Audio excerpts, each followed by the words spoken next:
नमस्कार, स्वागत है आपका खबरों का पंचनामा में। मैं हूं आपके साथ खुशबू। हम लेकर आए हैं देश और दुनिया की 5 बड़ी खबरें, जिस पर चर्चा के लिए हमारे साथ स्टूडियो में मौजूद हैं कैपिटल टीवी के editor in chief doctor Manish Kumar. Doctor साहब, बहुत बहुत स्वागत है आपका। धन्यवाद। सबसे पहले नजर डालते हैं हेडलाइंस पर।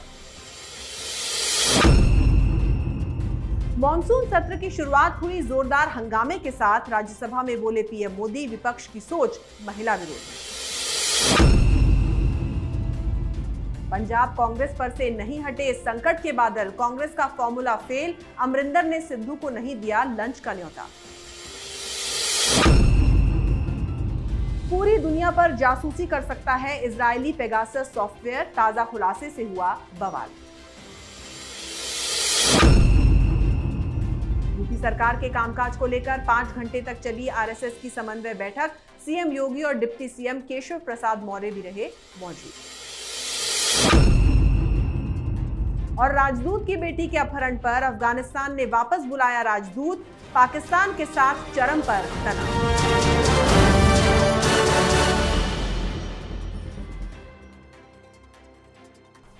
रुक करते हैं पहली खबर का। मॉनसून सत्र की शुरुआत जोरदार हंगामे के साथ हुई। पहले लोकसभा में विपक्षी दलों के नेताओं ने पीएम मोदी के संबोधन में बाधा डाली, फिर राज्यसभा में भी यही स्थिति रही। राज्यसभा में विपक्ष के हंगामे के बीच प्रधानमंत्री नरेंद्र मोदी भी सदन में मौजूद सदस्यों के बर्ताव पर जमकर बरसे। पीएम ने कहा कि विपक्ष की मानसिकता महिला विरोधी है। राज्यसभा में पीएम ने कहा कि आज जब देश के किसान, परिवार के बच्चे मंत्री बन रहे हैं और उनका सदन में उनका परिचय हो रहा है, तो कुछ लोगों को बड़ी पीड़ा हो रही है। इस सदन में मंत्री बनी महिलाओं का परिचय हो रहा है, तो वो कौन सी महिला विरोधी मानसिकता है जिसके कारण सदन में उनका नाम सुनने को भी तैयार नहीं है। डॉक्टर साहब, इस तरह से सदन में हंगामा करके आखिर विपक्ष साबित क्या करना चाहता था? देखिए, आज जो हंगामा हुआ विपक्ष की तरफ से वो अनकॉल्ड फॉर था जी। उसकी कोई ज़रूरत नहीं थी। आज तो पहले दिन वो कस्टमरी जो चीज़ें होती है कि जिन लोगों की मौत हो जाती है तो उनको लोग श्रद्धांजलि देते हैं, कोई नया मंत्रिमंडल में कोई नया सदस्य जुड़ता है तो उनका इंट्रोडक्शन होता है। तो ये बहुत ही पहला दिन, तो कभी इस तरह से हंगामा देखा नहीं जाता है जनरली। लेकिन विपक्ष की स्थिति तो बिल्कुल ही ऐसा लग रहा है कि सारे एथिक्स, सारी मर्यादाओं को इन लोगों ने ताक पे रख दिया है। और गड़बड़ ये है कि आपने उस वक्त किया जब प्रधानमंत्री वहाँ पे भाषण दे रहे हैं। प्रधानमंत्री को इससे बढ़िया मौका अब और क्या मिलता। उन्होंने साफ साफ कह दिया कि भाई जो मंत्रिमंडल का विस्तार हुआ है ये सबसे ज़्यादा इंक्लूसिव है। इसमें हम लोगों ने गरीब परिवार के बच्चों को हमने मंत्री बनाया है, हमने दलितों को जगह दी है, हमने ओबीसीज को जगह दी है, हमने महिलाओं को जगह दी है, और आप उनके नाम को सुनने को भी तैयार नहीं हैं। मतलब आप समझिए कि आपने हंगामा किया किस चीज़ के लिए। मुझे ये बात समझ में नहीं आ रही कि भाई आज तो पहले दिन तो बेसिकली कस्टम्स होते हैं। अगर कोई मंत्रिमंडल में आज नए नाम नहीं जुड़े हुए होते तो आज बस इतना ही होता कि भाई एक श्रद्धांजलि दी जाती और काम खत्म। ये हर बार ऐसा ही होता रहता है। लेकिन आपने हंगामा किया बेवजह, किस मुद्दे पे, किस चीज़ के लिए, ये पता नहीं। बाहर हंगामा चल रहा है पेगासस का, तो बाहर हंगामा चल रहा है राफेल का, बाहर हंगामा चल रहा है किसी और मुद्दे का। लेकिन ये आज नहीं उठाना चाहिए था। एक कहावत है, हाथी चले बाजार और बाकी डैश डैश डैश, वो आप जोड़ लीजिए। वही हालत विपक्ष की हो गई है जी। तो विपक्ष जो है हमारे देश के अंदर वो हिपोक्राइट बन गई है। एक तरफ तो वो गरीबों के उत्थान की बात करती है और दूसरी तरफ गरीबों की उन्नति अपने सामने देख ही नहीं सकती। अब रुक करते हैं दूसरी खबर का। अगर कोई ये सोच रहा है कि पंजाब कांग्रेस के ऊपर से संकट के बादल छट गए हैं, तो ऐसा नहीं है। पंजाब में भले ही कांग्रेस ने नवजोत सिंह सिद्धू को नया प्रदेश अध्यक्ष बनाने का ऐलान कर दिया हो, लेकिन सीएम कैप्टन अमरिंदर सिंह ने भी अपने तेवर नर्म नहीं किए हैं। कैप्टन अमरिंदर सिंह ने 21 जुलाई को पंचकुला में सभी विधायकों को लंच पर बुलाया है। जानकारी के मुताबिक इस लंच के लिए अभी तक पंजाब कांग्रेस के नए अध्यक्ष नवजोत सिंह सिद्धू को न्योता नहीं दिया गया। बता दें कि रविवार शाम को ही काफी तकरार के बाद कांग्रेस के केंद्रीय आलाकमान ने नवजोत सिंह सिद्धू को प्रदेश कांग्रेस कमेटी का अध्यक्ष नियुक्त किया। सिद्धू के साथ 4 वर्किंग प्रेसिडेंट भी बनाए गए।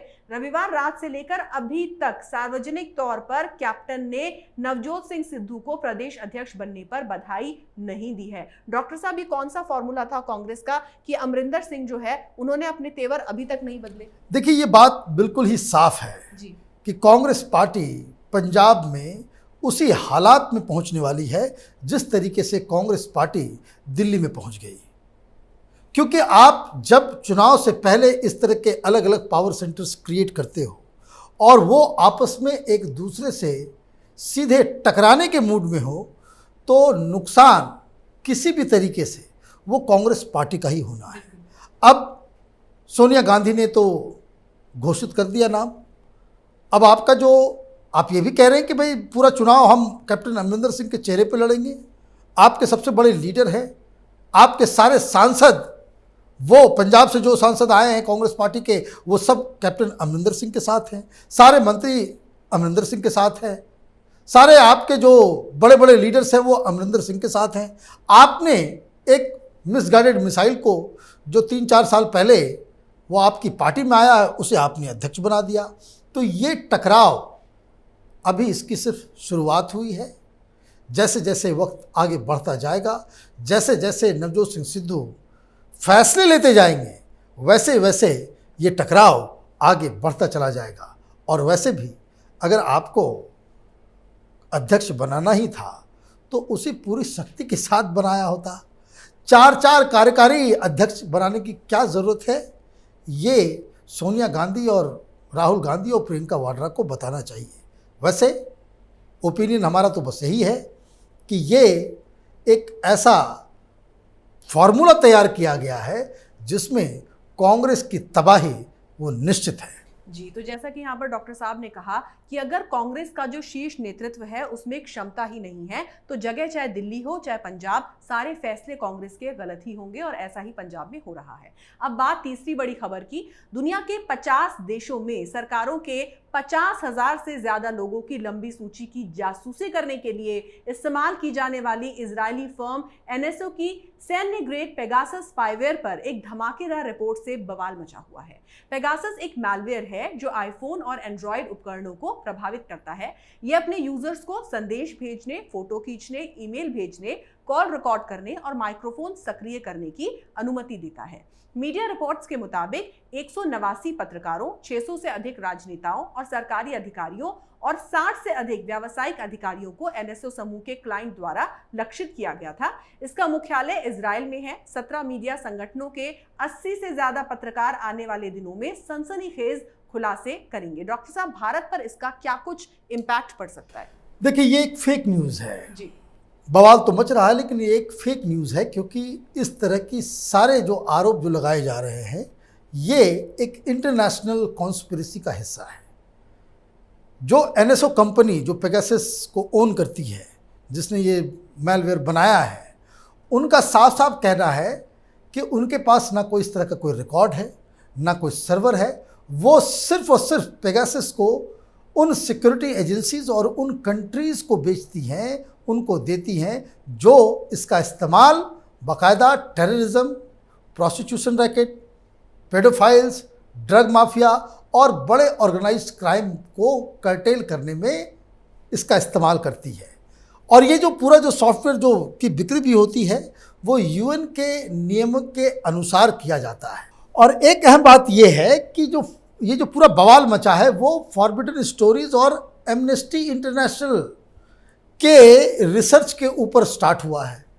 एनएसओ की तरफ से बाकायदा आधिकारिक रूप से कहा गया है कि ये लोग बकवास कर रहे हैं। बकवास इसलिए कर रहे हैं कि इन्होंने, जैसा कि आपने बताया, यही खबर चल रही है या पूरी दुनिया में इसमें बवाल मचा हुआ है कि इन लोगों ने शुरू किया कि भाई 50,000, फिर ये संख्या घट के आ गई 600 के ऊपर, फिर ये घट के आ गया 138 के ऊपर, अब ये बताया जा रहा है कि कुल मिलाकर के 37 हैं। अब कंपनी की तरफ से कहा जा रहा है कि अब आगे आने वाले दिनों में ये लोग कहेंगे 12 इस तरह के कुल केसेस मिले हैं।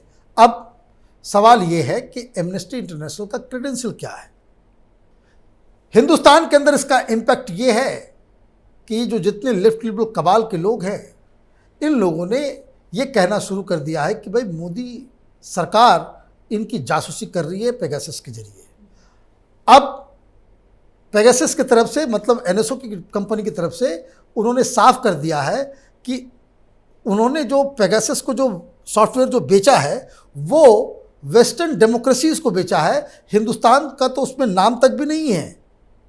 और सिर्फ हिंदुस्तान ही नहीं, एनएसओ की तरफ से ये कहा गया है कि ये जो फॉरबिडन स्टोरीज और एमनेस्टी इंटरनेशनल की तरफ से जो पूरी रिपोर्ट दी गई है वो आधारहीन है, तथ्यहीन है और बहुत ही खराब रिसर्च है, क्योंकि इसमें बहुत सारे ऐसे देशों के नाम ले लिए गए हैं जिससे एनएसओ का या पेगासस का कोई रिश्ता नाता तक नहीं है।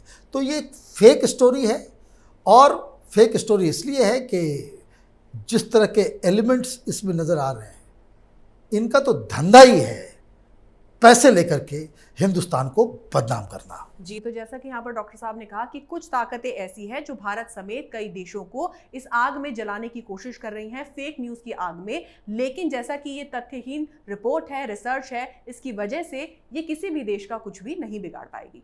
चौथी बड़ी खबर यूपी से। उत्तर प्रदेश में अगले साल होने वाले विधानसभा चुनाव से पहले आरएसएस एक्टिव हो गया है। जी हाँ, आरएसएस पदाधिकारियों की यूपी सरकार के कामकाज की समीक्षा करने और तालमेल बैठाने के लिए लखनऊ में चल रही 2 दिवसीय बैठक खत्म हो चुकी है। करीब 5 घंटे तक चले इस समन्वय में यूपी भाजपा की कोर कमेटी ने हिस्सा लिया। बताया जा रहा है कि बैठक में मिशन 2022 को लेकर चर्चा हुई। संघ की इस बैठक में कोर कमेटी की तरफ से सीएम योगी आदित्यनाथ, उप मुख्यमंत्री केशव प्रसाद मौर्य मौजूद रहे। डॉक्टर दिनेश शर्मा, भाजपा के प्रदेश प्रभारी राधा मोहन सिंह, भाजपा प्रदेश अध्यक्ष स्वतंत्र देव सिंह के साथ कुछ अन्य नेता भी इसमें शामिल हुए। संघ के सरकारेवा दत्तात्रेय होसबोले बैठक में मौजूद थे। साथ ही बीजेपी कोऑर्डिनेटर बनाए गए अरुण कुमार ने बैठक में पहली बार हिस्सा लिया। डॉक्टर साहब, यूपी के चुनावों को देखते हुए इस बैठक को इतना ज्यादा महत्वपूर्ण क्यों माना जा रहा है? ये महत्वपूर्ण इसलिए है क्योंकि इस बैठक में आज ये तय हो गया कि भारतीय जनता पार्टी किस चेहरे पे और किन मुद्दों के ऊपर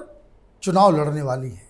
4 मुद्दे जो आरएसएस की तरफ से कहा गया है कि इन 4 मुद्दों के ऊपर ही भारतीय जनता पार्टी अपना पूरा फोकस, सारी ताकत लगा दे। वो 4 मुद्दे में जो पहला मुद्दा है वो है धर्मांतरण का, दूसरा मुद्दा है राम मंदिर का, तीसरा मुद्दा है 370 का, और चौथा मुद्दा ये आतंकवाद, ये जो एटीएस का की जो कार्रवाई चल रही है। मतलब ये कि बैठे बिठाए विपक्ष की अपनी राजनीति की वजह से भारतीय जनता पार्टी को एक पूरी ताकत के साथ हिंदुत्व की राजनीति करने का इन लोगों ने मौका दिया है। धर्मांतरण ऐसा इशू है कि जिसके ऊपर जो कोई भी विरोध करेगा, 500 लोगों की टीम बना चुके हैं योगी जी।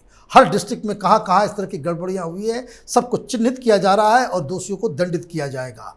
जो भी पार्टी धर्मांतरण के मुद्दे पे दूसरी बात कहेगी, अपीजमेंट पॉलिटिक्स के तहत इसे सही साबित करने की कोशिश करेगी, इससे फायदा ये होगा भारतीय जनता पार्टी को कि हिंदू वोट्स कंसोलिडेट होंगे। उसी तरीके से राम मंदिर है। राम मंदिर ऐसा है मसला, आप देखिए मायावती को भी भेजना पड़ रहा है सतीश चंद्र मिश्रा जी को कि रामलला का दर्शन करके आओ, वहाँ मंदिर पूजा करके आओ। तो ये इस तरह के मुद्दों के ऊपर आज ये फैसला हुआ है कि भारतीय जनता पार्टी पूरी तरीके से हिंदुत्व के मुद्दे को आगे बढ़ाएगी और उसी के आधार पे लोगों से वोट मांगेगी। जी, तो जाहिर तौर पर आरएसएस की इस बैठक से उत्तर प्रदेश के दमदार मुख्यमंत्री योगी आदित्यनाथ को आने वाले चुनावों में और भी ज्यादा मजबूती मिलेगी। आखिरी खबर पाकिस्तान से जुड़ी है। अफगानिस्तान ने इस्लामाबाद में अपने राजदूत की बेटे के अपहरण के मामले में सख्त कदम उठाते हुए दूतावास के कर्मचारियों को वापस बुला लिया है। राष्ट्रपति अशरफ गनी के आदेश के बाद पाकिस्तान में अफगानिस्तान के राजदूत और दूसरे अन्य राजनयिक इस्लामाबाद छोड़कर काबुल लौट आए हैं। एक दिन पहले ही अफगान राजदूत नजीबुल्लाह अली खिल की बेटी सिलसिला का अपहरण कर लिया गया था, जिसके बाद दोनों देशों के बीच तनाव चरम पर पहुंच गया।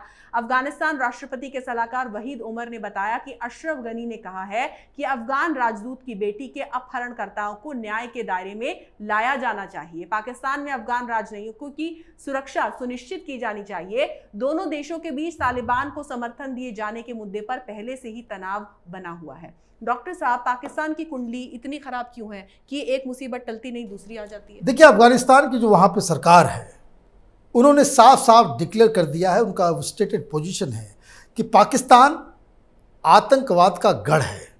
10,000 लड़ाके पाकिस्तान ने तालिबान में भेजे हैं कि ताकि वो अफगानिस्तान के अंदर लोगों की जान ले सके, वहाँ पे आतंक फैला सके। अफ़गानिस्तान की सरकार ये भी कह चुकी है कि जो तालिबान जिस तरीके से ऑपरेट कर रहा है, उसके प्रोटेक्शन, उसको रसद देने का काम, उसको तमाम तरह की सहायता देने का काम से लेकर के एयर डिफेंस, मतलब आप समझिए कि हवाई जहाज़ से बने जो लड़ाके हैं उससे उनको प्रोटेक्ट करने की भी प्रक्रिया पाकिस्तान की तरफ से की जा रही है अफ़गानिस्तान के अंदर। तो अफ़गानिस्तान की सरकार इस बारे में बहुत ही क्लियर है कि बिना पाकिस्तान की मदद से तालिबान अफ़गानिस्तान में जो अब तक कर पा रहा है वो नहीं कर सकता। वहाँ सिविल वॉर होने वाला है। पाकिस्तान ने अपना साइड चुन लिया है, वो आतंकवादी संगठन तालिबान के साथ है। और इसलिए आज ये जो फैसला लिया गया कि सारे राजनयिकों और एम्बेसडर को वापस बुलाने का, ये तो होना ही था, क्योंकि पाकिस्तान के अंदर ये भी वहाँ की सरकार, वहाँ की आर्मी ने पहले ही डिक्लेयर कर दिया है कि अगर तालिबान वर्तमान सरकार को हटा के सरकार बनाने में कामयाब हो जाती है, सत्ता को हथियाने में वहाँ पे कामयाब हो जाती है, तो पाकिस्तान पहला मुल्क होगा जो तालिबान की सरकार को लेजिटिमेसी देगा। तो इसलिए अफ़गानिस्तान की जनता और पाकिस्तान की सरकार, इन दोनों के बीच एक लड़ाई जो है वो शुरू हो गई है। जी डॉक्टर साहब, बहुत बहुत धन्यवाद इस तमाम जानकारी के लिए। धन्यवाद। तो खबरों का पंचनामा में आज के लिए बस इतना ही। देश विदेश की बाकी खबरों के लिए आप देखते रहिए कैपिटल टीवी। हमें लाइक करें, शेयर करें और कैपिटल टीवी को सब्सक्राइब करें। नमस्कार।